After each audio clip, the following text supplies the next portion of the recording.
Hello, everybody, and welcome to episode 307 of Super Switch Headz, the premier Nintendo podcast on all of the internet. My name is David Howe. My name is Jordan Willis. And my name is Jon Cartwright. Hey, ladies and gentlemen, we have Jon Cartwright here in the building. Thank you so much for joining us, Jon. Very, very excited to have you on. This week, we will be talking all about the Nintendo launch lineups for all of the home consoles. Switch 2 is just around the corner. I'm hearing different opinions on whether people think that the Switch 2 has a good launch lineup or a bad launch lineup. At the very least, it's beefy. We're going to be talking about that and all the Nintendo consoles and where it ranks on that list. Before we get into that, we've got lots of news and rumors. We're going to be talking about new Game Boy games have dropped for the recently rebranded Nintendo Classics line. Mario Kart World Ask the Developer dropped. There's lots of little great nuggets of wisdom in there. And there might be a Nintendo Direct. Are we already starting Direct speculation season? We're going to get into all of it and much more in this episode. But before we do, how we doing? How are our weeks this past week? Stressful. I am moving. Yeah. I have other things going on that I don't feel like getting into. But, glad to carve out some time to talk about video games with you boys today. But yeah, it's just, about to move. So just all that comes with it. But I hired movers, so I'm just like in the throes of packing everything up nicely to hand off to people that might not care about my stuff as much as I do. But also, I don't have to do it. So there's a trade-off. That's nice. Kind of nice. That's the one nice thing about getting older is you have an excuse to hire movers every time you move. That's yeah. And I have like a little bit of money saved up for this. So I was like, okay, great. Let's just spend it. And then, it'll be nice to move into our new spot. Like I'm actually really excited about the new spot. And, I never really feel like an adult a lot of the times. So I'm like, okay, I set aside a couple grand for me to just like invest in new furniture to make myself feel like an adult. So that's my main goal of moving. I'm doing good. I'm not sure that point ever hits where you feel like an adult. I'm married with 2 kids and I still feel like I'm a teenager. It never goes away. Damn. You have a good week? Yeah, pretty good week. So my friend got married over the weekend and I was a groomsman. So I was given the responsibility of carrying and setting up lots of things. I was telling you guys just now they had a big ass CRT in the corner of their wedding, and part of my job was just like hefting that thing in and putting it on a table somewhere. Nice, but it was cool though because there was a big spread of people there, and most of them gravitated. So there were 2 TVs, one with a Wii and one with an N64. And people were just gravitating towards the N64 and playing Mario Kart. So both kids and people in their 60s. So everyone was just sort of like rediscovering the N64 or discovering it for the first time. It was pretty neat to see. Why does this have 3 handles? I could see all the children. Oh, yeah, there was so many kids holding it, like reaching their thumb across. So put an arm through their arm and hold it with them or whatever. Yeah. Help me with this. Yeah, that's great. Yeah, I had a very chill weekend. I didn't really do much. It was really nice. I actually spent a good amount of time just kind of like playing games.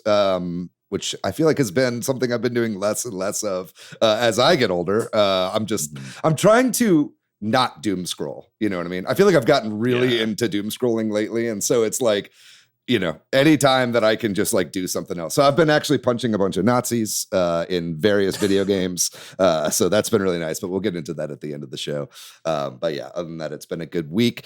Before we get into the news here, I did want to give a couple shout outs, mainly just a couple people in the Discord. Chewy PG gave some really nice words. AV as well in our Discord. AV, who started a new podcast, by the way. Definitely check that out. Join us at the Discord. You can get all the information about that. But we had Ben Bertoli on last week to talk about the state of games media. And one of the things that he brought up was his book, which was 101 games to play before you grow up, game for kids. And since then, I've looked at that list, and that is a good list. So shout out to Ben Bertoli for that book, and make sure you check that out. It's still available at some places. I think you can get it on Amazon.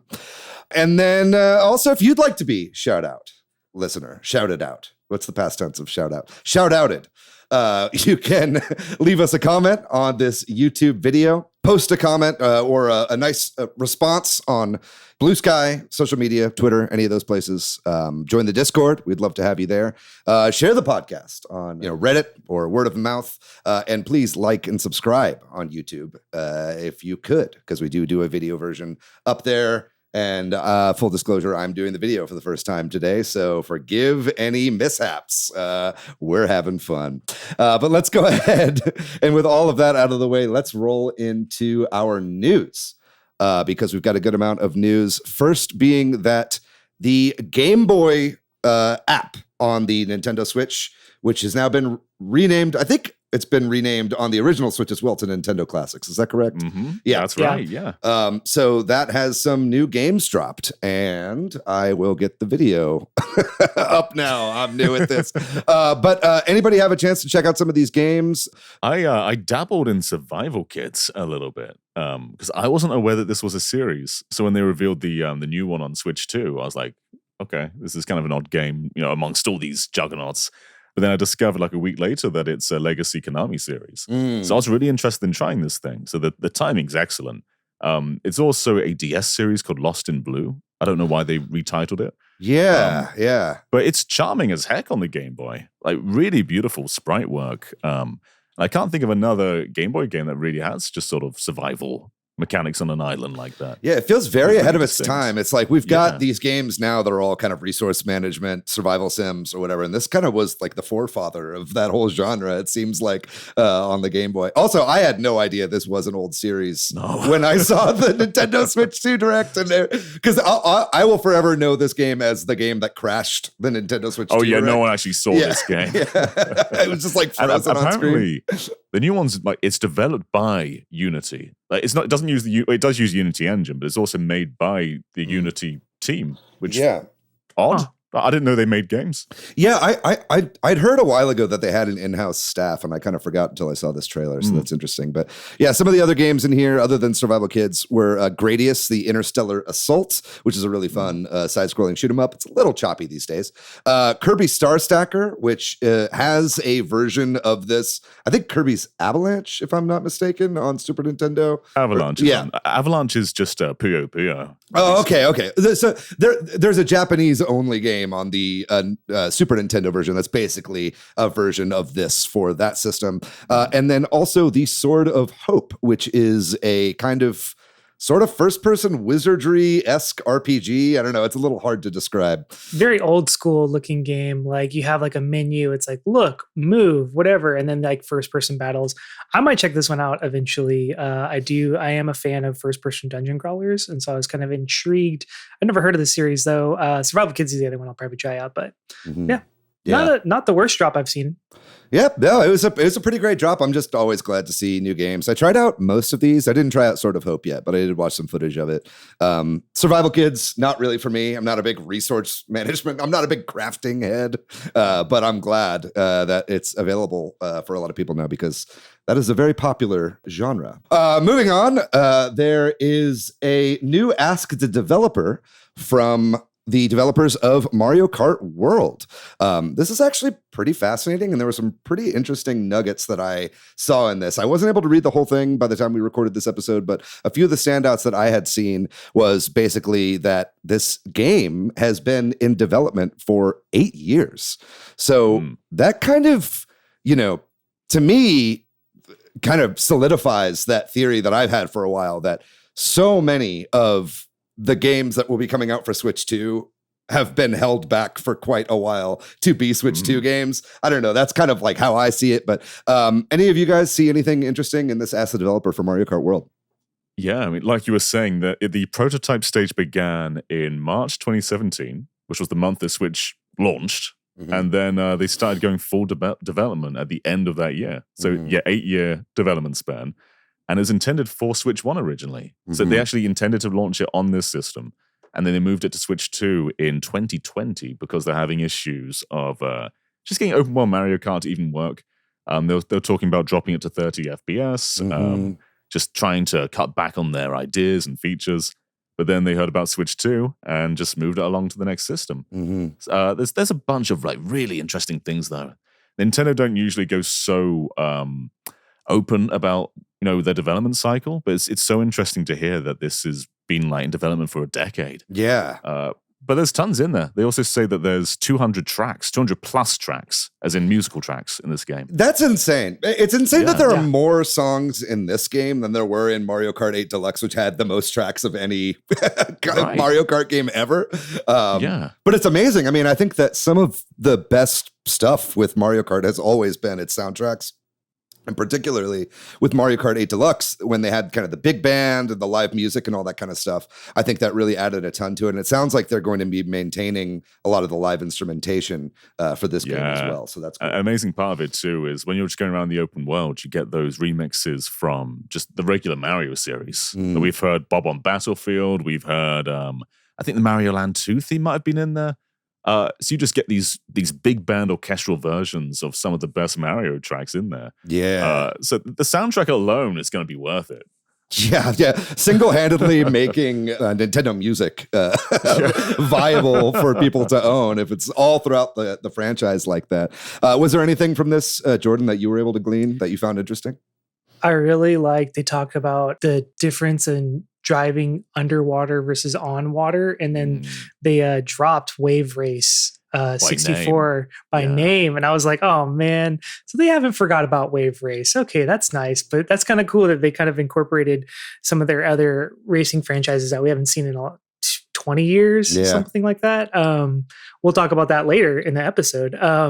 But we haven't seen that in 20 years, and just kind of seeing them bring it back in a way that just incorporating it into this series is really cool. Yeah. They talk quite a bit about the wave technology. They say like if someone gets hit, it's going to cause a wave to hit like players behind them to give them a boost. Oh, or cool. if a blue shell comes along, you get a giant tidal wave. There's some really cool stuff in there. Yeah, that's great. Now, I'm really excited about that. I'm a huge Wave Race fan. I've been wanting a Wave Race game for a really long time, but this kind of seems like they really are taking a lot from that series into the water sections here. I mean, just the fact that you don't go underwater in general is like a really fun new kind of twist, given that has been such a huge mechanic from the last few Mario Kart games. So I'm really excited about that. Even Mario Kart home circuit had underwater sections. You could have your entire house be underwater. So this is a break from that at least. So there's a lot of really interesting stuff in there. We'll be paying more attention to that. I cannot believe that the Switch 2 is only a couple weeks away. We'll all be playing this game really quickly. It's 1 week away at this point. Jesus 1 week Christ. and 2 days-ish. God, I don't know what's going on with my life anymore. Okay.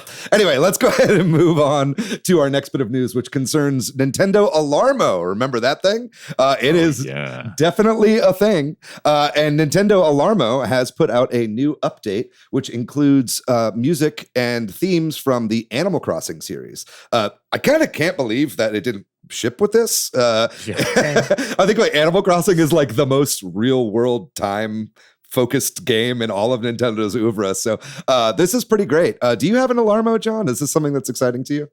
No, I don't. I mean, to have an Alarmo, you need to sleep alone, right? It doesn't work. It doesn't work with couples. All right, let's not throw stones here, but yes, I believe that it'll still work. You can still use it as a clock, but it's like whole like laser thing where it's sensing where you are. Yes, it is made for the lonely.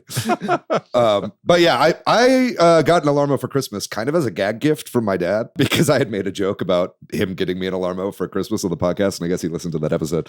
But it is an interesting thing. I used it a little bit at first, and now it's just a thing that tells the time next to my bed. I don't know that I've ever really use the full functionality of Alarmo, but I'll definitely use the Animal Crossing stuff. Yeah, did you update? Did you try it yet? I haven't tried the new Animal Crossing stuff yet. Okay. It's still on the perma Splatoon loop that it has been on since the entirety of the time that I've owned this device. But still pretty cool to see, and I'm glad to see that they keep updating this thing. Fun fact, Alarmo uses Hall effect sensors. I don't know if you guys knew that. Oh. Yeah. Okay. So that's one thing Alarmo has over the Switch 2. So that's very exciting. Let's go ahead and move on to our next bit of news, which is about a feature of the Switch 2, that being game chat. I'm pretty excited about this feature. I know there's a lot of people that are kind of so-so on the idea of it. I know a lot of people are like, well, I'm just going to keep using Discord. And good for you, but I'm actually really excited. I like the whole idea of a hands-off sort of thing where, especially when I'm playing handheld mode, I can just very easily talk to somebody without the use of an external device. But one of the things that has come out about game chat is that you will need a phone number to register on game chat. I guess there's some sort of text verification that will be required here. And another thing also came out that apparently in the background, Nintendo will be recording the last 3 minutes of game chat at all times, basically for the report feature. So if somebody does something super untoward or breaks some of the terms of service or is inappropriate or shows their junk or something on the webcam, I don't know exactly what it is, but that will be stored on the system, and then you can forward that to Nintendo for review. Any thoughts on game chat here from you guys? I thought the phone number thing was really strange because Xbox doesn't do that, PlayStation doesn't do that, Steam doesn't do that. But then my friend Brandon mentioned that they had a very bad experience legally with SwapNote because some illegal stuff happened on SwapNote. And I imagine this is just like being really careful about that happening again. Yeah. Yeah, no, for sure. I mean, I was thinking to myself, it's like, man, how long until they sunset this, And I'm really glad to hear that there's at least some sort of protection and reporting service so they don't have to just shelve the entire thing. What about you, Jordan? Is there anything about this that stands out to you? A little strange I don't know how old you have to be to sign up for the game chat. I'm going to assume in the US it's something like 13. Generally, how old you have to be to like create an account in the US. Right. So not every 13-year-old has a phone number. So, are you going to have to just put your parents' phone number? What if you live in a household where you have multiple people wanting to use the same phone number? Is that going to be an issue? Or are you going to have a separate phone number for each account? I don't really know. It's probably really a minuscule problem in the scheme of it, but I just see a little bit of friction happening with this. But honestly, I have a phone number. They already have my phone number. What do I care? That's true. As long as it doesn't affect me, I don't care. I know, obviously, that's not what you're saying. But no, I hope that it's just something where it's like, you just need something to where you can have a text verification, right? Where it's just like, you're a real person. You're not using it for nefarious means. I don't know. There's lots of where I think this could go weird, but I think this is also decently standard for today. I mean, I get text verifications every time I order pickup from restaurants or whatever, so it's like, I think it's just kind of them kind of getting with the times. So let's go ahead and move on to our next item here, which is concerning Pokemon TCG Pocket. Looks like we will be getting a new expansion to this game. Jordan, do you want to give us some information on this one? They don't stop coming. Much like the real world cadence of Pokemon cards. Because I feel like the last set just came out. But this is coming out, I think, the day after this releases. It's coming out on May 29th. It's called Extra Dimensional Crisis. And big feature on this one is looks like Ultra Beasts. And I can't quite figure out what that means yet. I think I'll have to look at the cards. But some of the cards just say Ultra Beast, but they're just EX cards. I don't really know. The trailers they always release for these are super non-specific. They're just cards. And so there's a couple cool looking cards in here. I'm the resident still playing most everyday Pokemon TCG Pocket person on here, but it looks cool. Some cool cards. The last set really introduced some cards that really shifted the meta finally in a way that I thought was more interesting. So again, I'm always just excited for them to bring out new cards so that there's more different types of decks that are viable within the ecosystem. Yeah, this game has really, I've kind of put this game down, sadly. I really enjoyed my time with it when it was first out, although I didn't play it online against people as much as I just kind of opened up packs every day and collected. But I am a big fan of the Pokemon card game, since childhood. And this app has kind of turned into one of the most fully featured Pokemon mobile games out there, and I'm actually really amazed how much that they've really put into this game and how fully featured it is. And just as a game, because I think the only other one that kind of comes close on mobile would be, I guess, Pokemon Unite still plays on mobile, and that is still pretty popular. And then was it Cafe Megamix? Whatever we've got the remix. where you've got the little orbs of Pokemon that you're sorting into. I don't know. That one never spoke to me, but this is an actual like really intense mobile game. I'd love to see this come to Switch at some point. This game ruined my wife. She's constantly on like Discord servers trying to trade with people. Yeah, and it spiraled into real world Pokemon collecting. She went from 0 cards to like thousands in a few weeks, and she can't be stopped. And it's horrifying. Is she dropping real world money? Is it all been, Oh yeah. Oof. Yeah. That's can't be stopped. Yeah, that's a scary realm to be in, sadly. I think I've been able to avoid putting any money in. I think I got like that first like pass that they had or whatever, but it was free, and then I was able to maintain, which is I'm very proud of. I try not have an addictive personality as much as possible. But anyway, let's go ahead and move on to our last little bit of news this week, which concerns upcoming events. There has been confirmation that Summer Game Fest will be starting June 6th. And that is obviously the Jeff Keighley event, the Keighley Fest 2025 will be starting. And that kind of just continues to be, to this day, something that feels very nebulous. I'm never sure what is and what isn't part of Summer Game Fest, but I know that IGN has their whole thing, their E3 approximate event that they will be doing. So that's something to look forward to. The schedule is trickling out there. So if you have any interest in watching the Summer Games Fest stuff, make sure you check out that website. But then in addition to that, there's been some rumors from this time PH Brazil on a live stream. And PH Brazil is a leaker who has gotten a lot of stuff right in the past. But basically, they said that there will be potentially a Nintendo Direct either the week of the Switch 2 release or the week after the Switch 2 release. I'm not going to lie, that feels a little bit like overload to me right now. The last thing on my mind is another Nintendo Direct at the moment. I'm just excited to actually play these games. But the more I think about it, the more I'm like, yeah, we really don't know much at all about the Switch 2 other than the launch window, or really the launch lineup almost exactly, minus a couple games. What do you guys think about this? Do you have any predictions for what might be in here? And do you think this is actually going to be happening the week of the Switch coming out? I mean, like you say, all we really know is DK, which is the month after, and then just unspecific third-party games like Elden Ring. We don't know when that's coming. Metroid Prime 4 first-party game. Don't know when that's coming. A lot of undated things, so it makes sense to date all this stuff and announce more. Because Nintendo usually have a game every month. This year, they haven't actually. This year, the last game was Xenoblade X, and that was, like 2 months ago now. So it's about time they start announcing more stuff and dating stuff. As for what I think they're going to announce, that's trickier. Yeah. I'm going to pass that along, I think. Yeah. You got any thoughts on that, Jordan? I'll say it for summer. Fire Emblem Genealogy War. Summer, you're represented today.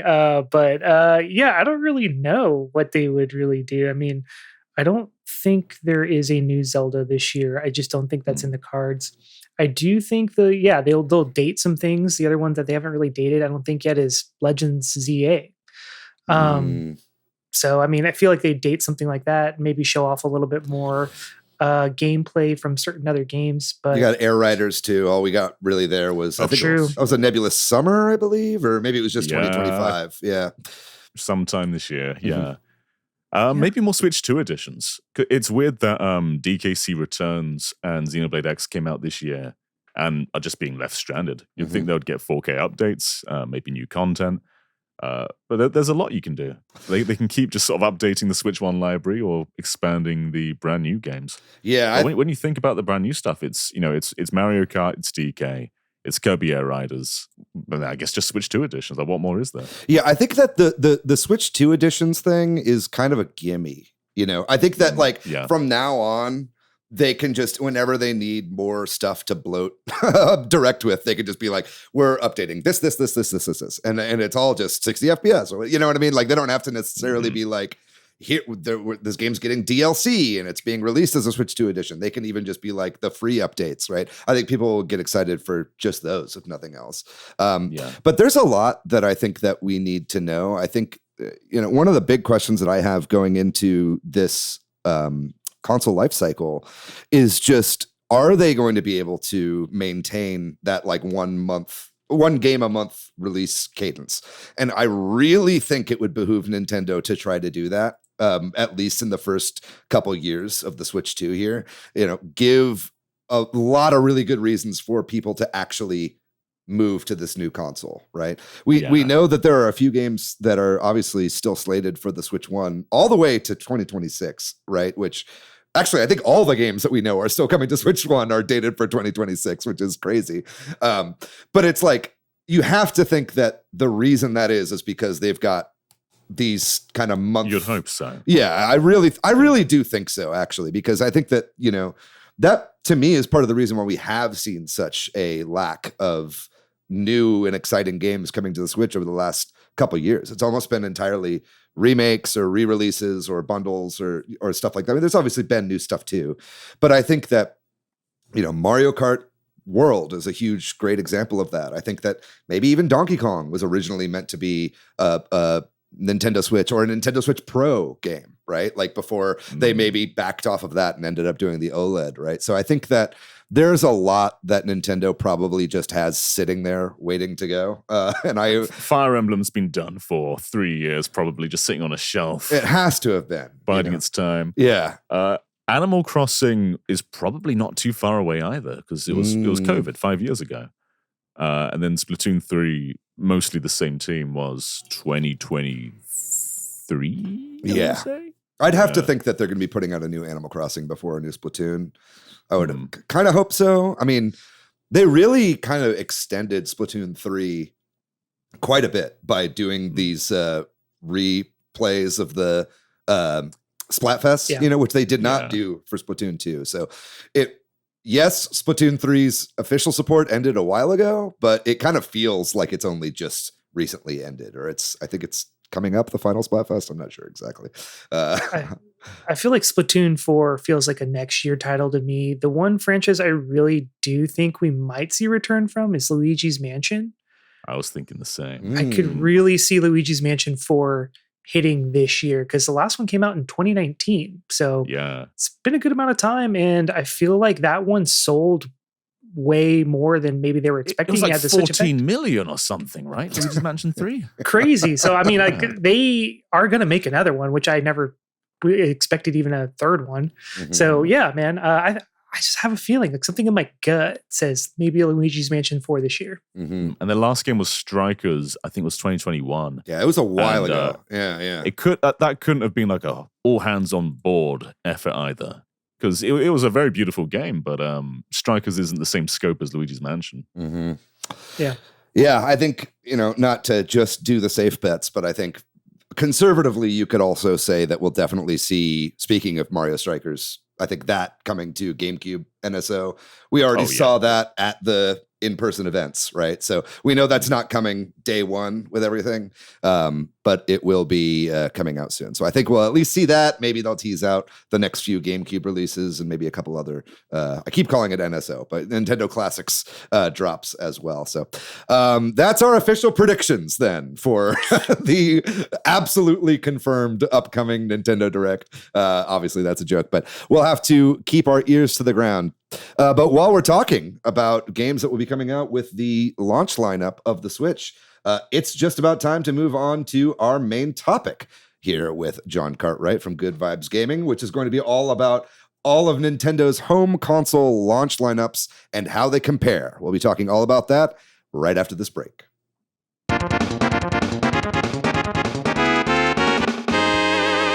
And we're back. Hello, everybody. We are back with Jon Cartwright from Good Vibes Gaming.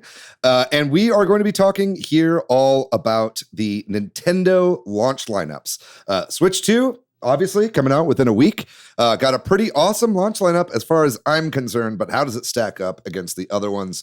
We thought this would be a great opportunity for us to kind of look through a little bit of Nintendo history here and find out just where it stands. Also, just a nice way to kind of always, when there's a new system launching, it's very easy to just live in the present and not think about it in the full context of everything that's come before. So this will be a good opportunity for that. I did want to quickly, before we get started, give a little shout out to Good Vibes Gaming because a friend of the show, Brandon and Daniel over there, did their own ranking kind of tier list of the Nintendo Switch 2 specific launch lineup and like where all the games for this launch cycle rank amongst each other. So that was a really fun show that you guys did over there on Good Vibes Gaming. So I really recommend checking that out. That'll kind of act as a companion piece to this episode. But before we get into the specific systems here, anybody have any thoughts on just Nintendo launch lineups? Like, what do you generally expect when Nintendo or any game console is launching?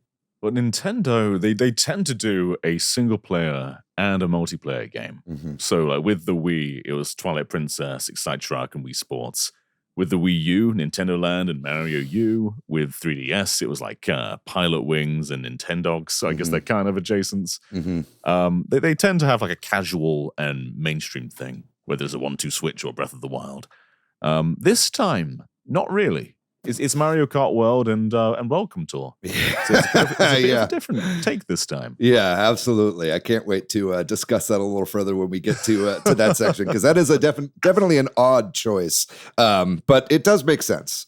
What about you, Jordan? Any thoughts before we get going here?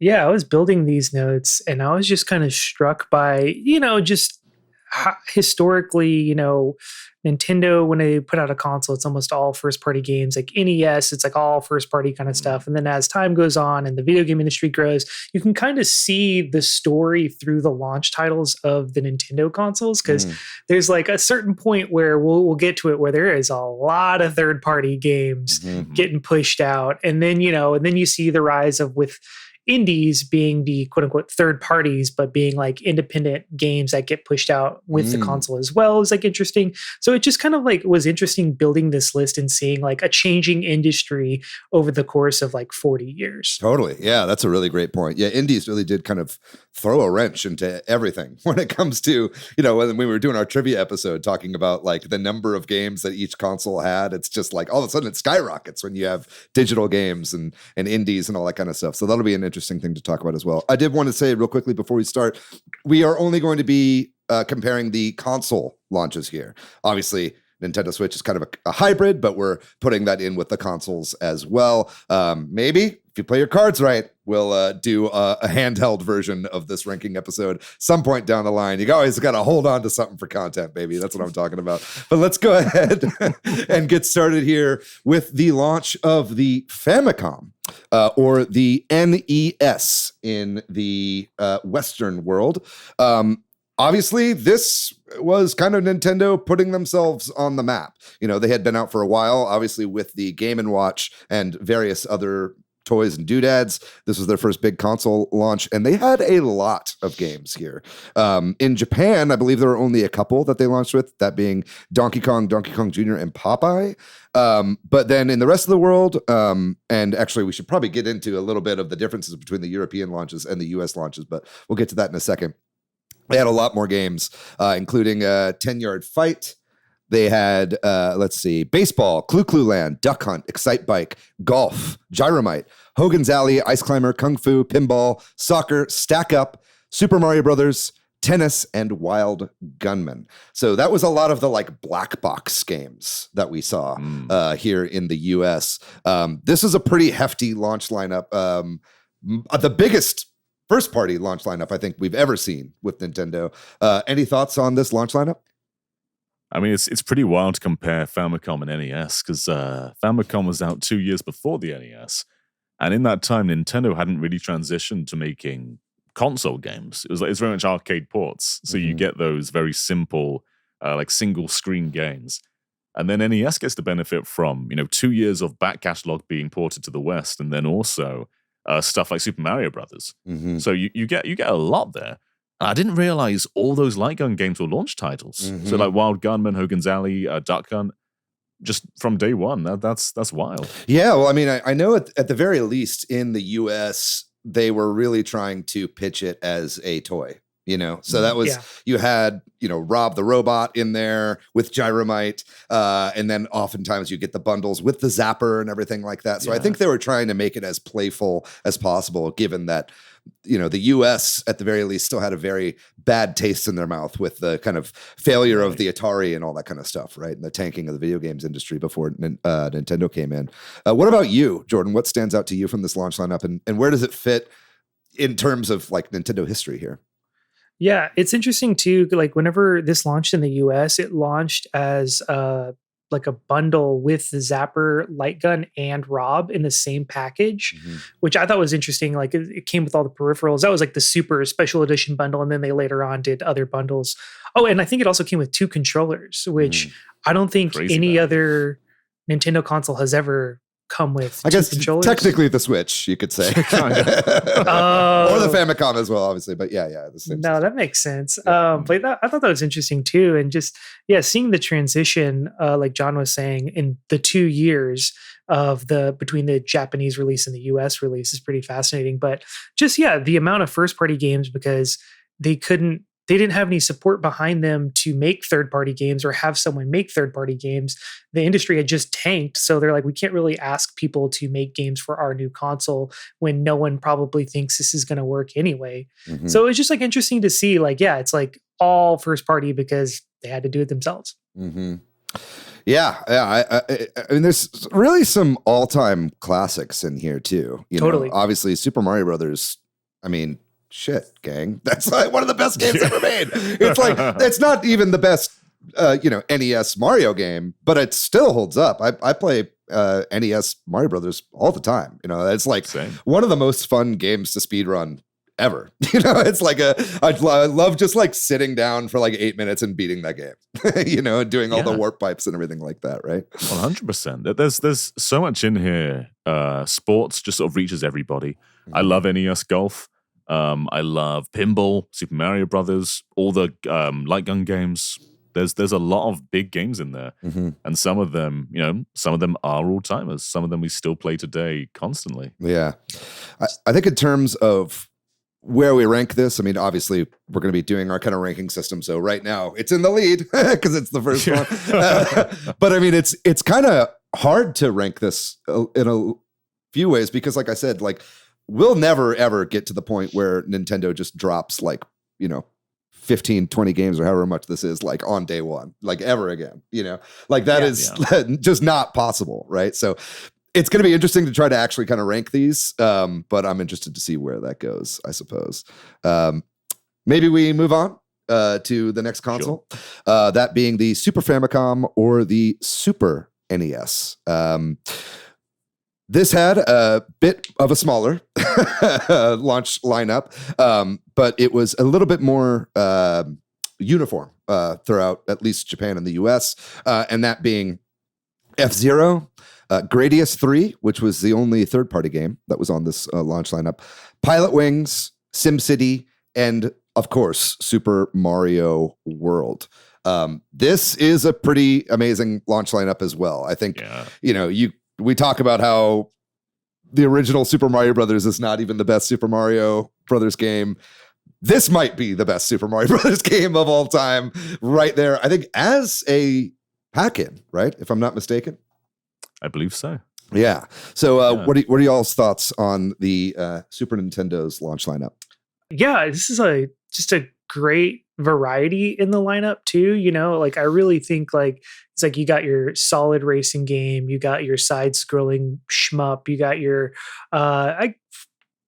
sports game with Pilot Wings question mark, like simulator game, but it's also like a new franchise and like something exciting, to show off the technical capabilities of the game or the system while also being super fun. SimCity, just building on that success, and bringing it to the home console. And then Super Mario World, just the sequel, the true level up sequel to Mario Brothers is everyone is waiting for. It's just like a really solid and varied lineup, a lot for everyone to enjoy.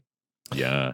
And a lot of these just scream next gen as well. Like you can't do this on NES. You've got what at the time looked like 3D games with F-Zero and Pilot Wings. Yeah. And then Super Mario was just the must-have. Like Mario 3 wasn't that old. It only came out like a year or two before, right? It was really soon, yeah. And they build on the height of the franchise with, just making things bigger and better. Mm-hmm. Get Yoshi in there. I think this is just incredibly desirable. Yeah. Yeah, I think you're totally right with the two big Mode 7 games being there on day one with Pilot Wings and F-Zero. Those were, I remember that being completely mind-blowing. I mean, I was very young, so everything was mind-blowing to me at that point. I was like, I would look at an apple and be like, oh my God, it's an apple. That's the first time I've ever seen that. But yeah, I mean, still, I mean, to this day, it's the tech behind Mode 7, I kind of only still basically grasp like exactly how it works on like a 2D 16-bit system. So it definitely really, really worked as far as being a system seller, being like, this is the evolution of this console. This is also where you kind of start to see the patterns that Nintendo will continue to follow, right? I think obviously a much smaller system launch here. They were kind of feeling very confident at this point. You're like, yo, we are the kings. Like, people call any video game console a Nintendo now, So it's like, I think at this point, they were feeling on top of the world, right? And so they could launch, without 20 games right off the bat and iterate on like, hey, this franchise, we're going to be going straight up from here, right? And then you start to see a lot of the same games popping up around the time of the N64 as well, but we'll obviously get to that in just a second. Where do you think this stands versus the original NES and the Super Nintendo? How do you even compare these? It's so tough, isn't it? Because do you take into account that NES had a 2-year leverage with the Famicom, or are you just judging what's there? But I think regardless of what's there, the quality of these games, I'd still probably put it ahead of the NES. Mm-hmm. Oh man, that's tough because for me, I'm kind of like, I love the variety of the NES launch lineup. I think it's got something for everyone to really kind of sell this console. And to me, I'm like, the quality of the games on the SNES is better for sure, because it is the next generation.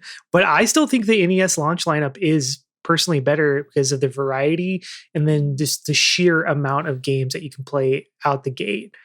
So I gotta say, I think the NES is better. So David, you're gonna have to be the decider. You're the decider here. Fuck. Okay. I think. I think I'm going to go personally. I think I'm going to have to go with John on this one. I completely understand, and this is a hard decision, but I'm definitely a quality over quantity guy.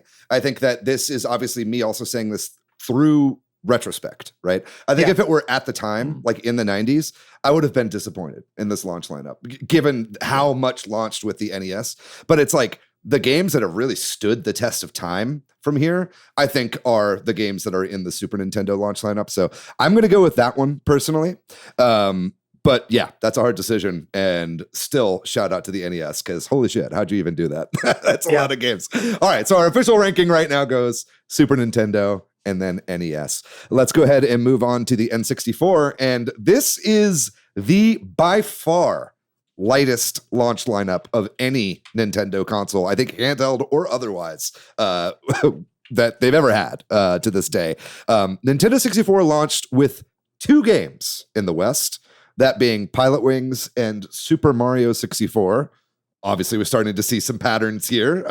Those are also games that launched with the Super Nintendo. And then Japan got 1 extra game, that being a shogi game called Saikyo Habu Shogi. What do we think about the N64 launch lineup? It's obviously got some special things about it, but some bad things as well. Well, PlayStation and Saturn were already established. And so coming out of the gate with 2 games when 3D was already a mainstream thing, it doesn't exactly, give the best first impression. Yeah. That said, though, Mario 64 is one of those games which does give a monumental impression. So that game alone does a lot of heavy lifting, and it is one of the most important games of all time. It is one of the games that you buy a system for. But I don't know how well you can judge the launch of a system on 1 game. Yeah. I think the Switch would also like to have a word about that as well. But what do you think about this, Jordan? Yeah, hang on, let me take a breath. Because when I saw this, when I was researching this, I was like, 3? Are you serious? 3? Yeah. That's okay. Yeah, because like as John was saying, the PS1 was already launched. And I kind of looked it up. I think the PS1 had maybe like 10 to 15 launch games, somewhere in that range, which I'm like, okay, that makes sense. But yeah, when these things are already established, also Super Mario 64 is not a pack-in game. So you have to buy the console and that on top of it. That's a great point. It's just very weak, man. And even the Shogi being the extra one, it's like, yeah, I like Shogi enough, but I don't really. Yeah, I play Shogi. Okay, all right, cool. I'm a chess head. So we are Clubhouse Games 51 Worldwide Classics owners. That's true, but they don't have Shogi on there, do they? Well, I think they've got like a mini Shogi or something like that. Yeah. Anyway, but I just that's not enough, it's just not enough to keep me satiated, like especially because if you're gonna like burn through Super Mario 64, you could burn through that game in a week tops, if you want to 100% it and get every star, especially if you're a big gamer. And Pilot Wings 64 is a cool way to show off like the new technology, like Pilot Wings was for the Super Nintendo, but it's really just not enough to play. It's so hard to judge because Mario 64 is one of those games that we still play today. So the longevity is decades long. Yeah. But it's one game. I would even go as far as to say that Super Mario 64 is the best launch video game of all time. And that's not that I think that Mario 64 is the best Mario game of all time, but I think as far as here we are. This is our 64-bit console. This is us going fully into the 3D land. We've got the analog stick here. We've got a whole brand new way of play. This was Nintendo planting the flag for the entire 3D generation because, like you said, we had 32-bit 3D consoles already were out before this, but nobody was making any games like Super Mario 64. The only game that was even close to it was Jumping Flash for the PlayStation, right? Which is incredible, but that did not have anywhere near the cultural impact that a Mario game did. And also just it set the bar and the standard for how 3D games would work going forward. I just think I think that you can't understate just how important Mario 64 was at the launch of the system. That said, I did not own Mario 64 when the N64 just came out. The first game I got for the N64 was actually Cruisin' USA. So, oh, nice. That's cool. Yeah. I don't know. My dad was a big car guy, I guess. And that's the game that we got. But eventually I did get Mario 64 and then was like, holy shit, why didn't we have this on day one? But yeah, no, you guys are right. It's and don't get me wrong, I'm a huge Pilot Wings fan. Pilot Wings is one of my favorite Super Nintendo games. Not as so much the N64 game that I have as much nostalgia for as I did with the first one, but I just think that this has to go a little bit lower. I think, quality of and meaningfulness of Super Mario 64 aside, launching with 2 games is pretty rough. Where do you guys think this would rank amongst some of the other ones? All right, I'll go for it. I think this is worse than SNES and worse than NES. I think for just a little bit of context, the next game to come out for the Nintendo 64 was Wave Race 64 3 months later. So you have 2 games for 3 months on your system. Just something to think about. But personally, I think this is at the bottom of the list. Not saying Super Mario 64 isn't an incredible game. I just think, as a gamer, I would be very I want for a lot. Mm-hmm. That is very important context. Yeah, I agree. Such a large lull. But I think I agree too. Mario 64 is probably better than any game we've seen so far in these launches. Mm-hmm. But that variety is important. You need more than just that one game to lift up a system. Yeah. I'm completely in agreement with you there, Jordan, and thank you for saying that too, because we're ranking the actual games that are out on day one, right, in this video. But even Switch 2, if you want to talk about that, that's 1 month away until Donkey Kong comes out, right? Like 3 months until the next game that's quite a dearth. And while it took me quite a bit longer to beat Mario 64 than you purported, which was a couple days that we just said, that game took me a long ass time to beat because I was exploring everywhere or whatever. Still, that you run out of stuff to play pretty quickly. So I'm cool putting this down at the very bottom of the list as well. R.I.P. Nintendo 64. We barely knew you. All right, let's go ahead and move on then to the GameCube. Also, shout out. What was it? What was that website that I showed you? Was it that forgot GameCube? Was it Game Rant or something? Yeah. Game Rant, maybe. Yeah, we were doing research for this episode and we were looking up other lists, and Game Rant put one out, and it didn't even include GameCube on the list of all the rankings. And I was like, this article's written by AI. Anyway, is that a Valnet company, by the way? Yeah, probably. Yeah, it's definitely the slop you find on your phone there. But anyway, not trying to just throw Game Rant under the bus, but GameCube released in 2001. And it launched with 13 games. I'll list these out really quickly. You have, at the very beginning, the only Mario game was Luigi's Mansion. Then you had Pikmin, which I didn't realize was a launch game, and Wave Race Blue Storm. Those are the first party games.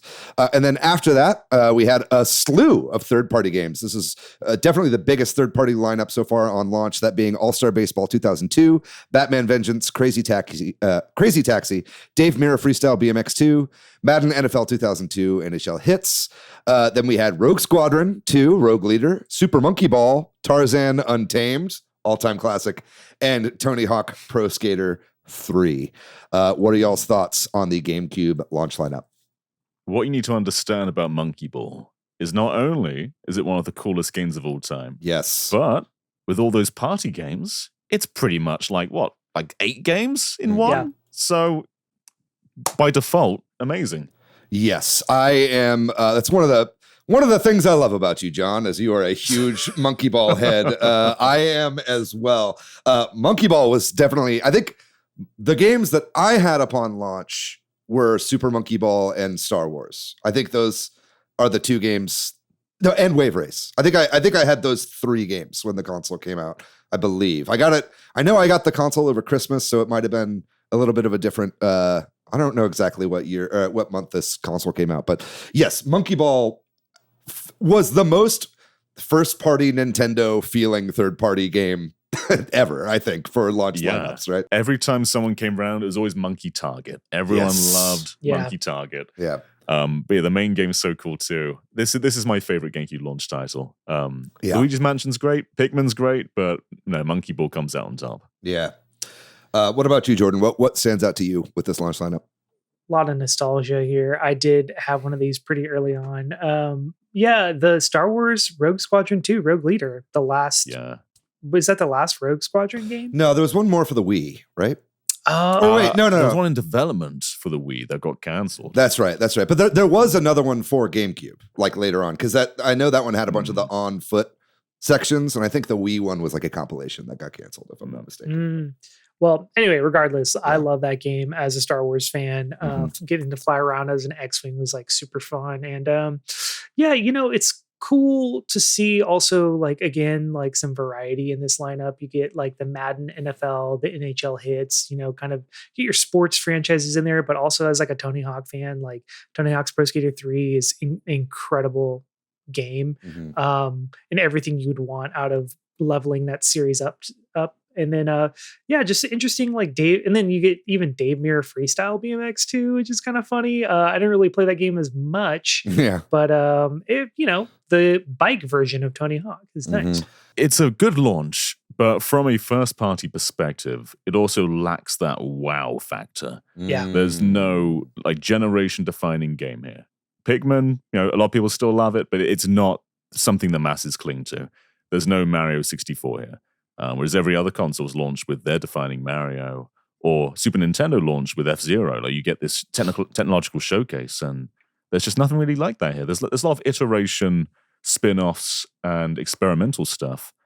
But I think it's the third parties that really stole the show here. Interesting. Yeah, I don't know that I 100% agree with you on that, or at least I see it in a different way. Like, see, for me, this followed a little bit of the tradition that Nintendo was putting forward with these new console launches of just like, these are the technical showcases, but it's in a bit of more of like a subtle way, I guess, with the GameCube. Like, for instance, with Pikmin, that was them being like, we could put 100 fucking things on screen at once, and it's just like, it's like that was pretty awesome to just see like a whole, that was their Mario 128 tech demo, like manifests, right? Realized. Yeah, exactly. And then I remember when Wave Race Blue Storm came out, and also with Star Wars Rogue Squadron 2, just being like, these games just look completely real. Like I was like, the water physics in Wave Race Blue Storm and the way that it just looked, and like even the very opening of Wave Race Blue Storm, when you're on the like title screen,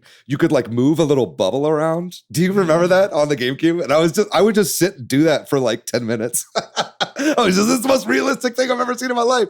So that was mind blowing to me. And yeah, like you said, as a Star Wars fan, like Rogue Squadron 2 was like, to me, that looked like photoreal, So now in retrospect, obviously it's a little underwhelming, I think. And, I wasn't a huge fan of Luigi's Mansion. Also, I don't think I maybe even owned that game. I think I played it at a friend's house.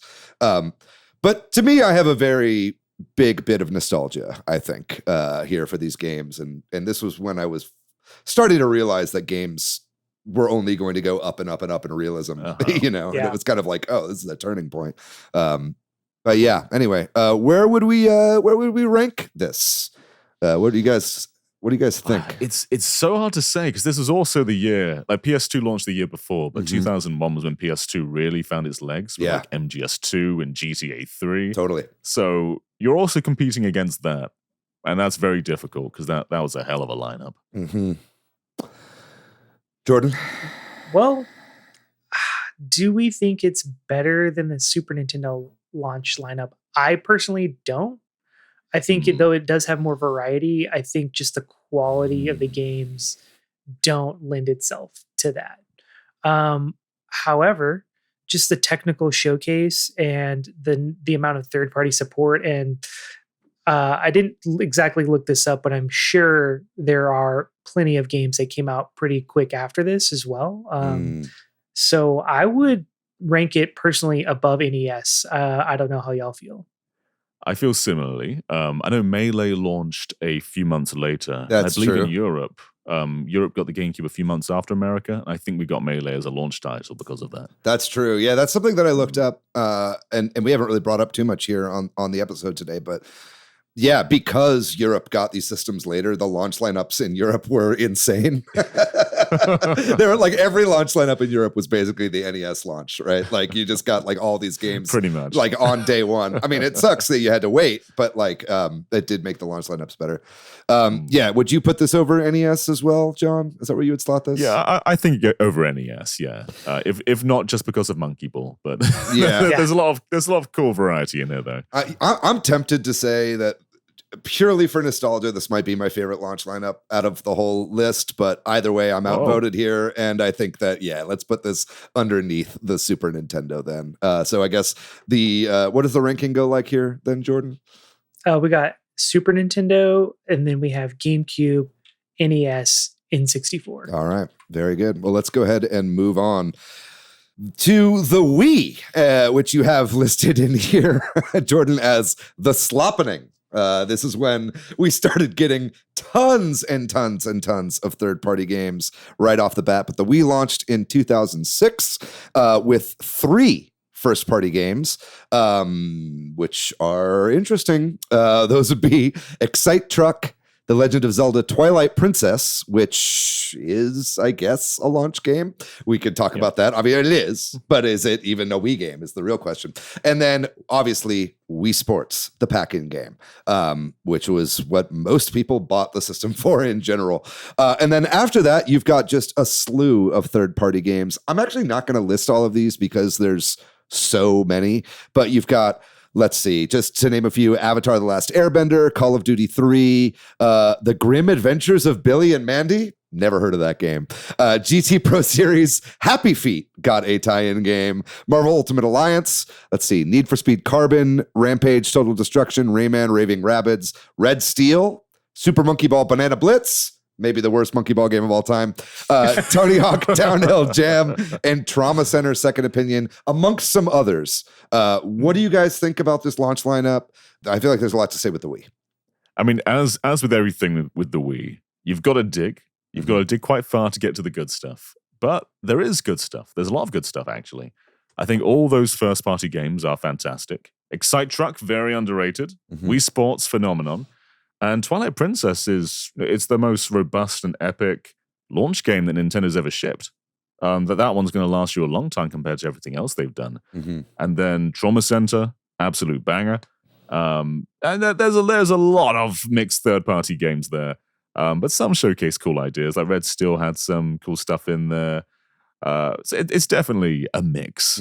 But it's easy to see why the Wii took off so early, though, because Wii Sports was just such a tidal change for what games were. Absolutely. Yeah. I mean, Wii Sports, you have to give credit where credit is due. Like, Wii Sports is the best-selling Nintendo game of all time, technically, because it was a pack-in and the Wii sold like hotcakes. We talked about that in a recent trivia episode as well. But I mean, it was, for so many people, like, they literally, that was the one game they owned. This was the game that got game consoles like into nursing homes and your grandma had one, right? And it was just a Wii Sports machine. And the system was kind of inexpensive enough compared to everything else to where you could kind of justify it as just like, this is the box that I put on when all my friends come over and we want to move our bodies. You know what I mean? So that was a pretty insane launch game, and a great call on Reggie's part to actually include that in the West as a pack-in. I know there's a lot of pushback from NCL on that. Yeah, I know. Also, you're a pretty big Excite Truck fan, John, or at least I've seen you do videos on Excite Truck before. No, Excite Truck is really cool. Excite Bot's even better because there's an online mode. Excite Truck only had 2-player split screen, which was really... It wasn't great for multiplayer, whereas Excite Bot should get like 6-player online. But no, Excite Truck's awesome. You put your own songs onto your SD card and change the soundtrack in the background. There's lots of like motor storm mechanics in there. We can sort of boost up and do those giant like twists off hills. Yeah, I think it's a really underrated game. Yeah. But Call of Duty was pretty cool too. I think shooters that use the Wii Remote Pointer are all awesome. Yeah, that was a great showcase for it. Yeah, that's a good point. There's a lot in here, obviously, that's showing off the capabilities of the new console, right? Like we talked about with a lot of these launch systems or launch titles, they're being like, this is the new system. Here are the reasons to buy it. You know, it's interesting.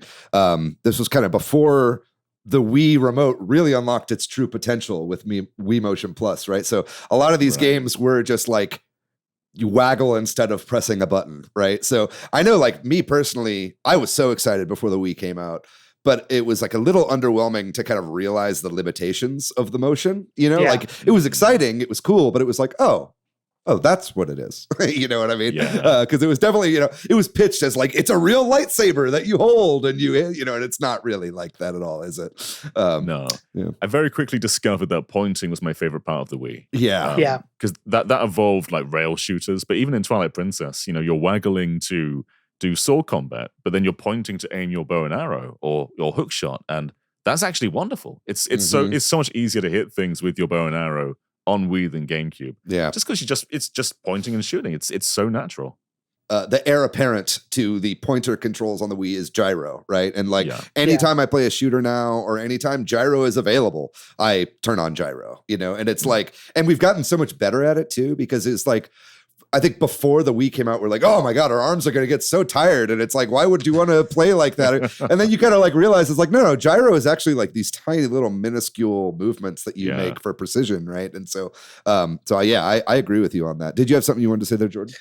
Yeah, I think also just like on the pointer, just doing the menu with the pointer was like super fun, just in a weird, like, oh, this is the future. Like, that's what the Wii felt like when it came out. It's like, oh, this is the future. Like, you saw the future of games that were outside of just graphics. You saw like gameplay innovation happening. You're like, okay, because we can make graphics better ad infinitum for until they look so realistic that you have a brain implant and it feels real. Like, but like how are you going to evolve how you play games? It's like interesting. So this was to me like a really interesting way to just kind of first do that. And the other thing I want to talk about was just the importance of Twilight Princess at that time too, of just being like a darker Zelda game and how hyped I was for that. Like I was probably the most hyped for this console because of Twilight Princess at the time. And personally, I do rank it pretty low in my 3D Zeldas now. But at the time I was like so excited. Like I waited in line at Walmart with my friend Caleb and we got it. And we both got Twilight Princess the day of, and just like the amount of like parties that we had just for Wii Sports alone with my friends is like cannot be understated, and then also playing it, like I literally play that with my grandma, like that is wild. I never thought in a million years I would play video games with my grandma, but she was down, so I don't know. I feel like as a launch lineup, this lineup's like pretty strong, even though we do have all of this third party slop, like of just whatever tie-in games. That's like just like a product of the era. And it's good to see that they had the third party support at the time, but like the games that were big on this were really solid. Yeah. You're totally right. This is the era where you'd walk into GameStop and just see like a sea of white boxes everywhere because it's just like so much physical, because it's also before digital games really took over. And so it was just like, oh my God, so much shovelware on the Wii. Right. But I feel a certain kind of way about what Nintendo started doing with launch titles here with games that were multi-platform, right? So Twilight Princess obviously developed as a GameCube game, and then they kind of just literally mirrored the world. So you would have a right-handed Wii mote, and then just added the waggle controls, right? So I think, I was excited to play Twilight Princess on the Wii, and I did buy it on the Wii and not on the GameCube, which I think many, many people did because they knew it was coming. But I don't know. To me, it takes a little bit of the gravitas away from a launch title when it's not an exclusive, and it also comes out on the previous console. And it also is just a bit of a testament to this isn't that much more powerful than a GameCube. You know what I mean? Like before it was like, holy shit, look at the difference between Wave Race and Wave Race Blue Storm. It's mind blowing. And this is literally the exact same game on both consoles, right? Yeah. So I think I took a little of the wind out of my sails. But where would we rank this against all the other ones? Well, it depends if we acknowledge the Wii News channel, because that's going to boost it a lot. That's true. Yeah, all the built-in channels, I suppose, were also launch titles for the Wii. Yeah. It's really difficult. I think Wii Sports and Twilight Princess were just such massive games, and both of them had crazy longevity. But there's a lot of variety, but not the variety you necessarily want. I don't know. What are you thinking? I'll go first because I've been going last. But I'm going to put this behind GameCube, I think, because basically for the first party games, I think Wii Sports is incredible. But again, that reminds me of like an N64, Mario 64 style. Like, I don't know if that's enough to hold the whole thing. And like I said, with Zelda, obviously an amazing launch title. But I think I was more excited by GameCube when it came out. But that's kind of where I stand. I would put it behind GameCube. Well, so do we think that Wii Sports and Twilight Princess are lesser launch titles than Pikmin and Luigi's Mansion? Because I don't know if I agree with that. Well, this is just my opinion, John. I mean, this is an objective list. Obviously, we're finding it. But I don't know. I'm also putting again, it's like Super Monkey Ball and Rogue Squadron were like just as good as the launch titles for me. And you can't compare Banana Blitz to the original Monkey Ball. They're not. I like to pretend that game doesn't exist, if I'm honest. Yeah. What do y'all think? Oh man, I'm just gonna go on the limb here. I think it's better than GameCube. Okay. And I also think it's better than Super Nintendo. So really, wow. Yeah. Well, can you explain that? Why you think it's better than Super Nintendo?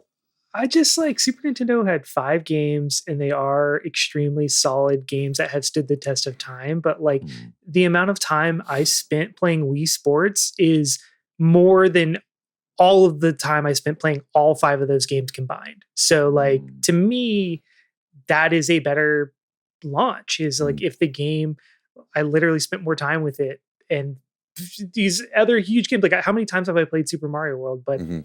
the amount of time I spent with Wii Sports, uncountable, you know? So to me, that is why it's better.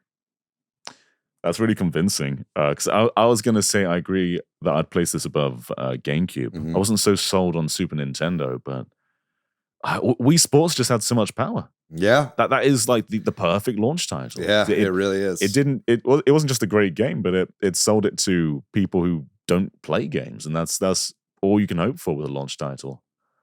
So I think I agree. Oh boy. All right. I'll be outvoted on this one. That's fine. All right. So we're putting Wii as the best launch lineup of all time. Regardless of the slop, wade through the slop and you find yourself the cream. That's how you enjoy the Wii in crop. general. Just wade through Yeah, that's true. You can wade through it with the motion controls too. That's a built-in feature of the system. All right. Well, that's sure to be controversial. Leave your comments below. We are moving on to the Wii U, which launched in 2012. Had more first-party games upon launch. We had New Super Mario Bros. U, Ninja Gaiden 3, which was a game that was published by Nintendo, Nintendo Land, which was Nintendo Land, great game. Sometimes packed in. There were definitely bundles that had it. And Sing Party, which is a game that I also forget exists all the time. Then we had, this followed in the Wii's tradition of just having a shit ton of games upon launch. Some of them, Assassin's Creed 3, Batman Arkham City, Call of Duty Black Ops 2, Darksiders, Disney Epic Mickey 2. We had some more sports games, FIFA, Madden, Just Dance 4, Mass Effect 3 Special Edition, NBA 2K13, Rabbids Land, Scribblenauts. We had Zombie U, which was one of the big ones, Wipeout 3, Your Shape Fitness Evolved, just a ton of games. But this is kind of the first time you're really seeing the big dogs from, Activision, Ubisoft, a lot of these companies really throwing their hat in the ring and being like, we are supporting the Nintendo console now, because, at this point we'd had several generations of Xbox and PlayStation where a lot of those games were really stuck on those consoles and not ever on Nintendo. And this was really Nintendo being like, please, we want to launch with these games. We want to be with the big dogs. Didn't really work out for Nintendo, but what do you guys think about this launch lineup? It looks pretty good as a list, but I think you have to remember context behind a lot of these games. And starting with Mario U, New Super Mario Bros. 2 launched like 5 months before this. Mhm. It might even be less than that. It was very soon before. And U looks so similar to Wii as well. Mm-hmm. They are distinct games, sure, but I think this is like the weakest possible launch title Nintendo could have done. Yeah. It doesn't scream this is a brand new system. It just screams this is another version of a game you've already played. Nintendo Land, fantastic. And a lot of those third-party games, fantastic too, but most of them were months old, a year old, compared to the 360 and PS3 versions. And there's some great stuff in there. All-Stars Racing Transformed, great. Black Ops 2, great. But they're old. Zombie U, very underrated. Yeah, great game. It's so hard to judge because there's a lot of quality there, but not much that's really going to uplift the system, though. Yeah. I mean, you've got your kind of showcase of everything that the Wii U can do with Nintendo Land, obviously, and that was a great 5-player multiplayer game. So that was kind of mind-blowing at the time to have kind of asynchronous multiplayer like that. You had some of that in New Super Mario Bros. U as well, but I think that you're right. I think that Nintendo completely fumbled both this and GameCube by not including 3D Mario games on launch. I think that if Mario 3D World had been able to be ready by the launch of the Wii U, I think that could have actually quite changed the tide of how the Wii U ended up doing in general. Same with GameCube. I think that Super Mario Sunshine was intended to be a launch title, and they weren't able to make it in time, and that game actually ended up coming out quite rushed. This is a pretty weak lineup for me. I think that you have to give Nintendo props for really going after the third parties, but it's like, dude, Sing Party being like one of the big things. You see why people were like completely underwhelmed by the Wii U when it launched and were really unexcited by it, right? I never had a Wii U, and that was because the launch was just so, I didn't really see the need to have that as well as other consoles, because at that point I probably had I had Xbox 360 or whatever they were on at that point. I had the other consoles, and I was like, I don't feel the need to get this to play these third-party games. Yeah. And the launch titles for the Wii U just really didn't do anything for me, especially because it's like I was also pretty heavy into DS and 3DS. So it's like launching with New Super Mario Bros. U, I'm like, okay, another 2D Mario. Like I can just play this on my 3DS or 2DS or regular DS, and I don't see why I need this. And that's why I never got one. The interesting thing though about Zombie U, it kind of, I don't know if this is a thing, but in my mind, I put Red Steel and Zombie U together. Yeah, like they feel similar, don't they? Yeah, like they show the new capabilities of the system in a weird shootery type of way. I don't know. Those two games have always been linked in my brain, and I just felt like I had to say that out loud. Yeah, that's fair. I do really like Zombie U. It's one of the few games that actually uses the gamepad very effectively because you get the inventory down there. And there's points where like the zombies coming at you and you've got to check that screen to move your weapon around. But they ported it to 360 and PS3 and it lost something in the transition. Totally. Yeah. Also, why is it called that? It's got the U on it. Come on, man. Yeah. I'm ranking this one pretty low, I think. I think that's fair. I give them props for trying something here, but I think they really fumbled the ball here. Where would you guys rank this one? Pretty low. Nintendo Land's great, but it's not like a must-have game for console launch. Well, right now is N64 at the bottom? Is that correct? Yeah, so N64 is at the bottom. Then it's NES. Then we have GameCube. Okay, well, there's nothing here remotely close to a Mario 64. Nothing comes anywhere near a Mario 64 in this lineup. Oh man, should we just say it? Are we putting this at the dead bottom? I think we have to. Yeah, bummer. Man, That's crazy that 3 games beat this whole launch lineup. All right, sorry, Wii U. Look, I'm a Wii U apologist, but yeah, I'm okay putting that one down at the very bottom.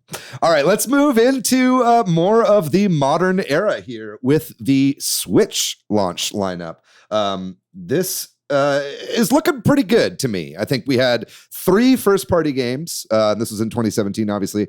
That being Legend of Zelda Breath of the Wild. Obviously, I've got opinions on that when it comes to it also being a Wii U game. But then we had 1-2 Switch, which is the most memorable Switch game, and Snipper Clips, which was kind of an interesting kind of foray into Nintendo sort of co-developing indie-style games here. Yeah. And then... it was also a Joy-Con showcase, I'd say. Like, just rip a Joy-Con off and pass it to absolutely. Maybe, yeah.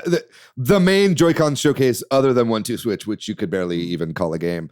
Then you had, for third parties, you had Fast RMX from our friends at Shinen, I Am Setsuna, Just Dance 2017, Shovel Knight Treasure Trove, Skylanders Imaginators, that stood the test of time, and Super Bomberman R.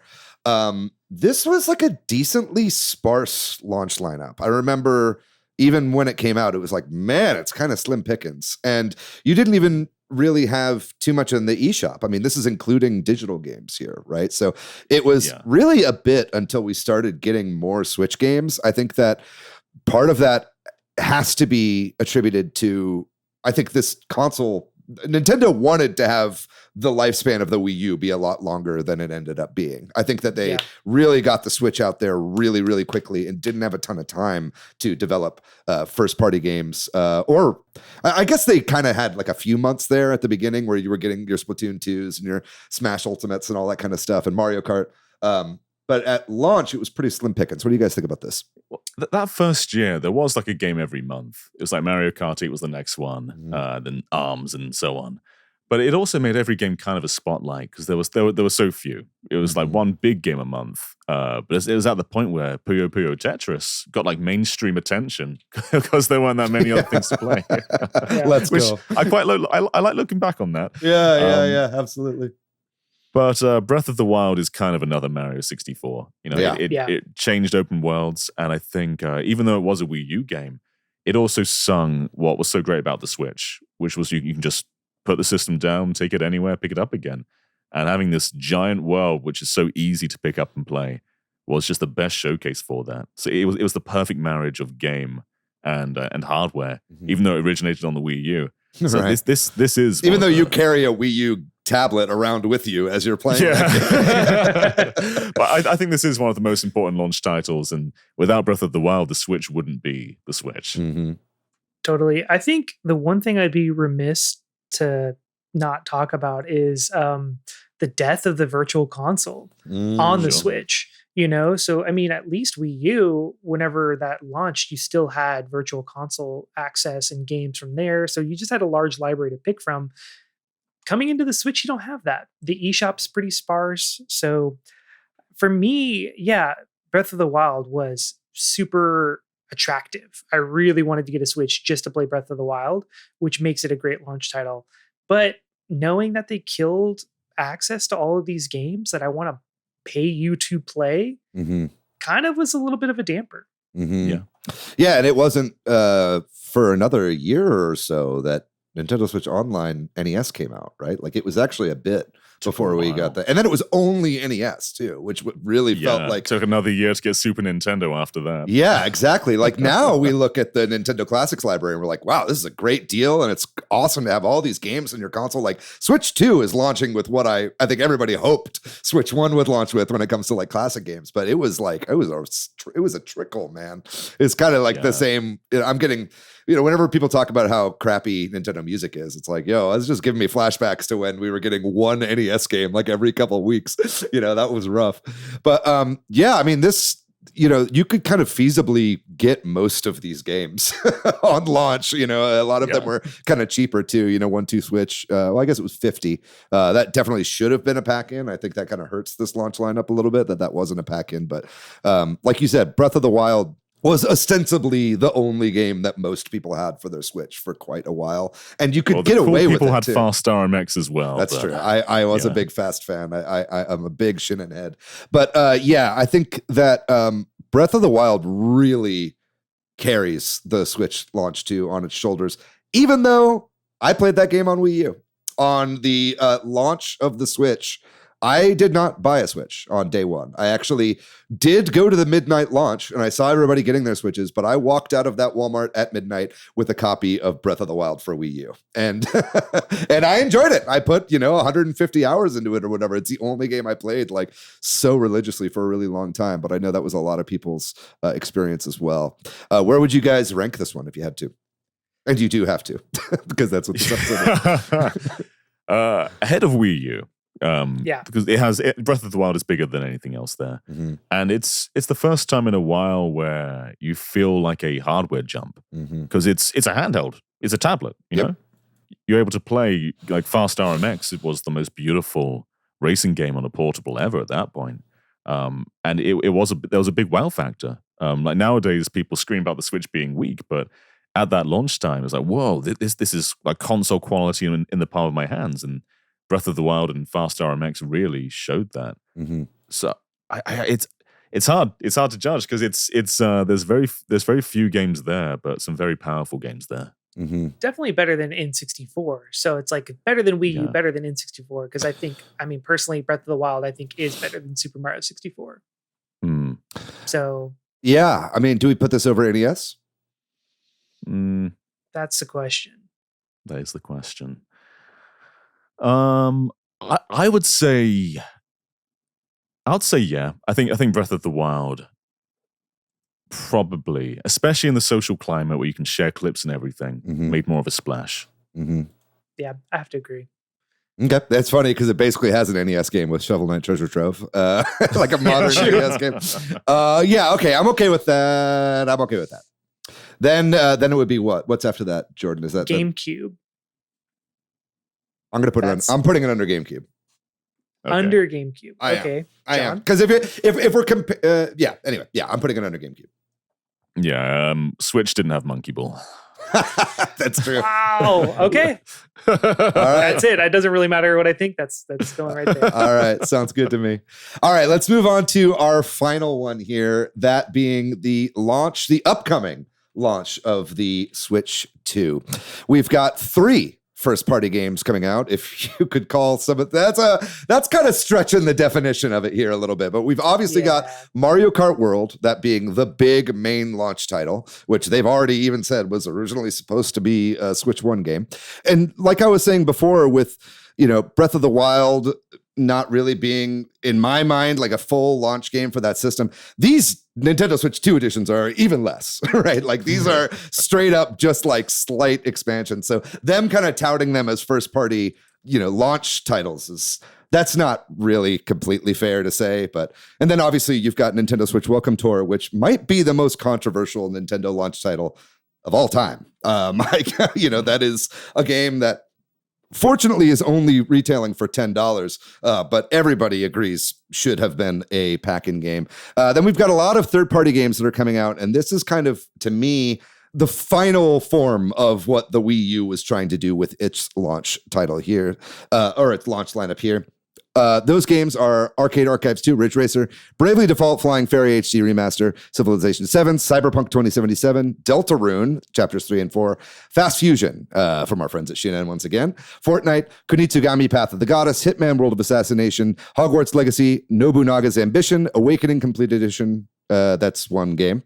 Puyo Puyo Tetris 2S, Rune Factory Guardians of Azuma, Street Fighter 6 Survival Kids, Split Fiction, and Yakuza 0 Director's Cut. What do we think about the Switch 2 launch lineup, especially if you haven't already watched Good Vibes Gaming video on this exact topic?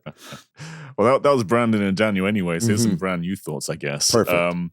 Mario Kart World, hard to judge until we play it, because we don't know quite the scope of that, how engaging the open world's going to be. But Mario Kart is it's a generational defining game. It's something you play the entire console span, so it's a big deal to launch with it. There are also 11 free updates, which I think are pretty much on par with Breath of the Wild and Tears of the Kingdom in the Switch 2 edition front. Especially for Pokemon. So Scarlet and Violet are getting a brand new free update for resolution and frame rate. That's basically what Breath of the Wild and Tears of the Kingdom are getting. Captain Toad gets online play with Game Share, so that's cool. But I think what makes this different to Wii U is, again, this is a handheld. So it's not like it's a console and a console getting the same games later. It is legitimately cool to have Cyberpunk on a handheld. Street Fighter 6, very cool to have on a handheld. But then there's other games like Puyo Puyo Tetris 2S, where it's like, are you a new game? And Bravely Default HD, not an impressive launch title to have a 3DS game that still looks like a 3DS game on a brand new console.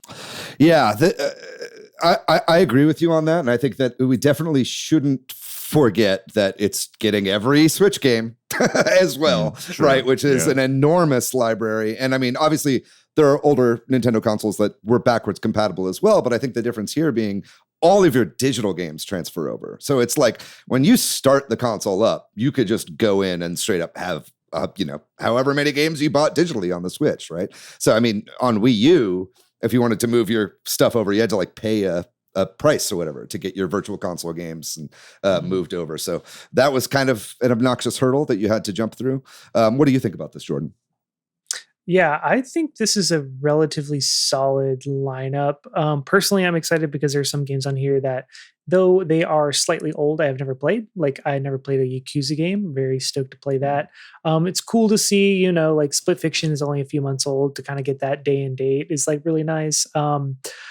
Yeah, like I think that's where I'm coming from it too, though, is really just this system being more powerful is going to finally allow me to play some of the games I held off on playing, specifically Scarlet and Violet. I just heard horror stories about when it launched, about just being sluggish, pop-in. The world just didn't really feel like fun to explore because it was just kind of janky. So for me, I'm really stoked for this, not only for obviously Mario Kart World. Hearing that they've been developing it for 8 years fully is just insane, because I think we don't know the full scope of this game quite yet. Like it's going to really take me driving around the world to really feel that, because everything I've seen so far hasn't just completely wowed me, but I think it is going to be like a Breath of the Wild moment when you finally actually are getting to drive around in that world. I hope so. Yeah. So I feel like this is a pretty solid lineup. And I mean, getting Deltarune Chapter 3 and 4 actually pushed out the door is impressive on its own right. We're missing Silk Song, but whatever. We're not going to talk about that on this episode. I don't know that game exists. I don't really want to talk about it. But it's also just a really good variety. I mean, just the Street Fighter, you got your fighting game representation. I think the only thing really missing here is I don't see like a ton of sports titles, but I could care less. True. I don't really play a lot of sports games. So, and we know they're coming. Yeah. And I know, Tony Hawk Pro Skater 3 and 4 will probably launch around the same time or a day and date as the other ones. So I feel like this is a pretty solid lineup. If not only for the backwards compatibility, which is at this point probably the biggest backwards compatibility Nintendo has ever had as far as just sheer number of titles go. This for me, this is solid. Like this is a pretty solid lineup, considering all the factors, Yeah, you made me think of more stuff there because the power difference is huge, and you're getting a lot of parity with like Cyberpunk looks really good. It looks ahead of PS4. It's behind PS5, but it's very, very playable and impressive. And as a father, I don't really get that much time just to play on the TV anymore. So Switch is like my go-to system, just because it's easy to play games there. And when it can split fiction, I don't play local games on PS5. I don't have two controllers because most games are online, and there's little reason to play locally. I've got a bunch of Switch controllers though, so I've not had a chance to play Split Fiction yet, just simply because I can't just hand a second controller to my wife on PS5 because I don't have one. So that's just a natural place to play it. So I'm pretty excited to play a bunch of these older games. Yeah, me too. Like you said, Jordan, I think a lot of what I'm pumped about is being able to play some of these the games that I put down because I was sure they would play better on another system. Echoes of Wisdom. I'm really excited. Like that's basically a launch title for me. I got about like 3 temples into that game and I put it down. I'm really excited to go back and actually finish that game with hopefully much smoother frame rates and performance and stuff like that. So that'll be cool. I'm pumped for that. We're gonna have to see. Obviously, this one's gonna be hard to rank because we don't have the ability to retrospectively look at this because we haven't played any of these or actually know exactly how they're going to play. But they are mostly old games, like especially all the third parties. These are games that have like been out for a while and like Nintendo is just now getting, right? So if we were getting a bunch of like say we were getting like Doom Dark Ages, I feel like that would even be like a big step up for this launch, but it's, we're getting a lot of stuff that's been out for a bit, and even some of them that already have Switch editions like Hogwarts Legacy, right? Like obviously that looks a lot better on this console, but it's still a game that a lot of people were playing on their Switch already, right? So it's essentially getting a Nintendo Switch 2 edition of that game. Although I will say, God dang, June 5 is going to be a really nice day if you were a fan of racing games. F-Zero GX. We didn't even talk about all the GameCube games that are also going to be there on launch. But it's F-Zero GX, Fast Fusion, Mario Kart World, Ridge Racer 2. I'm going to be playing, I think, all 4 of those games on day one, whenever that launches. So I'm very excited for that. And with the mouse as well, I'm quite eager to play something like Civ. I'm not usually a big Civ guy, but I want to play something with that mouse. Yeah. We'll see. I'm not a big Civ guy either. I don't know that I'll be picking that up right away or at all. We'll see. I'm not a very patient man. But yeah, I mean, I think there's something for a lot of people here. Where are we going to rank this? This is kind of tough. If you were Jeff Keighley, you'd rank it right at the bottom because it's like a day before Summer Game Fest. I guess you're right. Poor man. Yeah.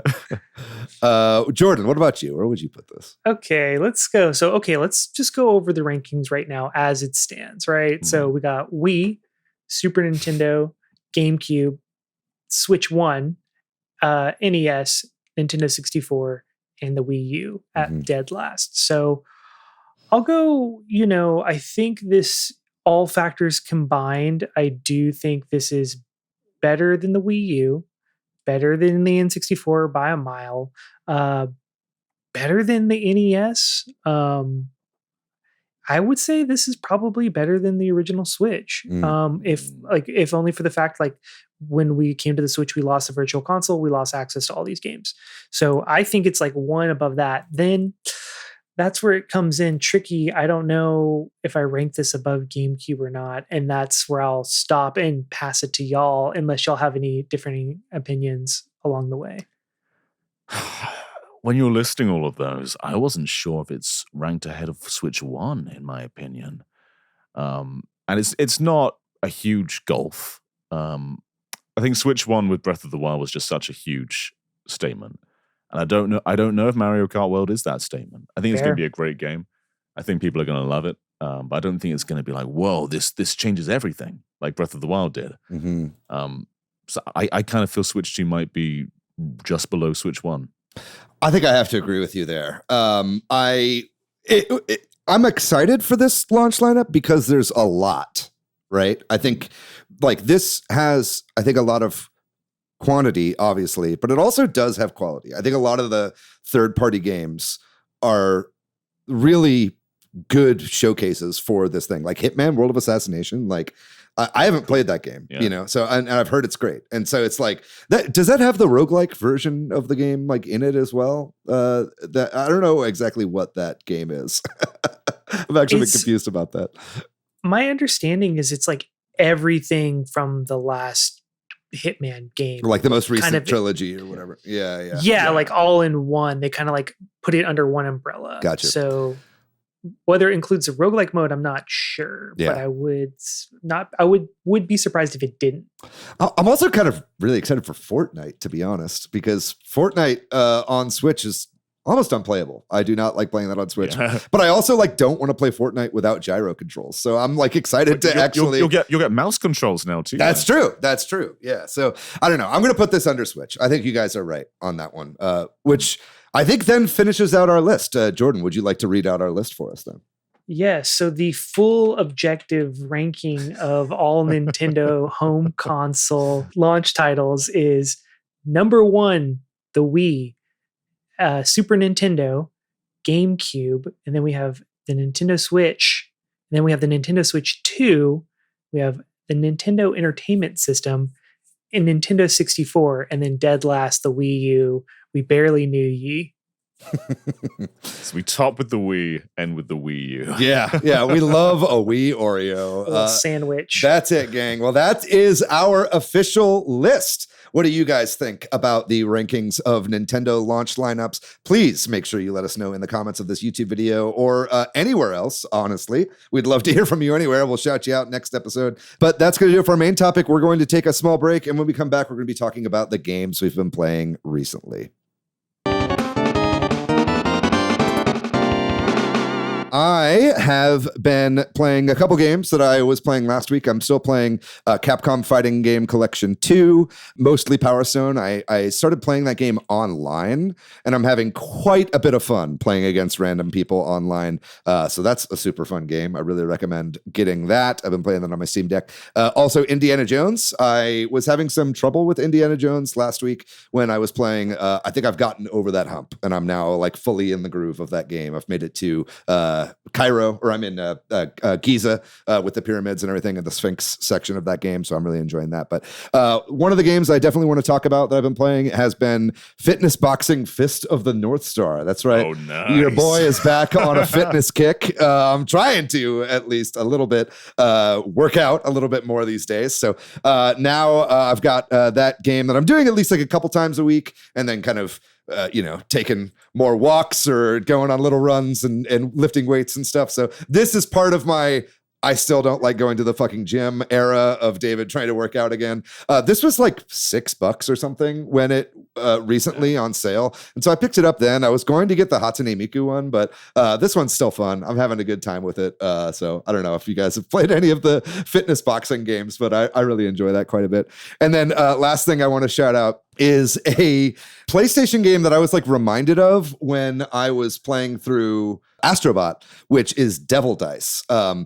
Because basically I always wanted to play this game, but I never did.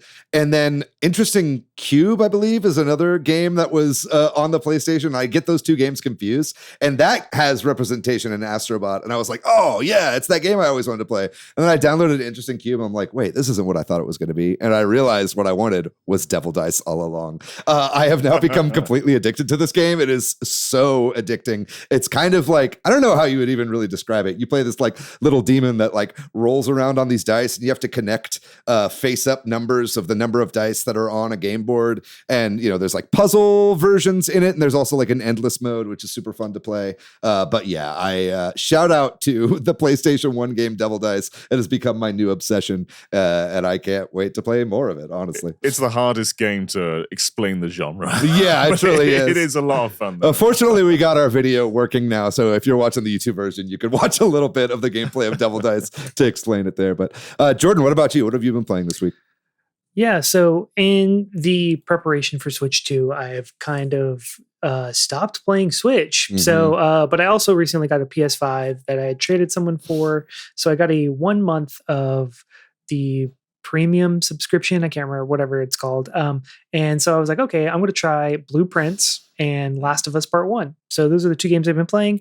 Blueprints, I'm about 20 days in, and I think I'm good. I don't know if I will go back to this game. Like, as a roguelike, it is interesting, but I think I get too many repetitious rooms, and too many of my runs end because of just you run out of space, or I don't find enough new clues in a run to justify spending an hour or like 45 minutes to an hour on a run for me. Like, you know, it's like if I'm playing another roguelike, like something like Binding of Isaac, and I'm like an hour in, I'm just like, I'm rolling, you know, it's like I'm action heavy, and I feel like instantly rewarded. This game requires a lot of patience that I don't know if I want to spend 50 hours giving it my time. So, not to say it's a bad game, I just don't know if it's for me. All good, yeah. Yeah, but Last of Us Part 1, I've never played, so I have not had a PlayStation since PlayStation 2. So I'm like, I have 3 generations to catch up on. So Last of Us Part 1 is the full remake of the Last of Us first game. So, dude, this game is beautiful. Like, I know when it came out, it was a little bit controversial. Like, does this game need a remake? They already did the remastered version. Like, how much better or whatever. I'm like, this game is made for me, like, or like my situation where it's like I never played the original one.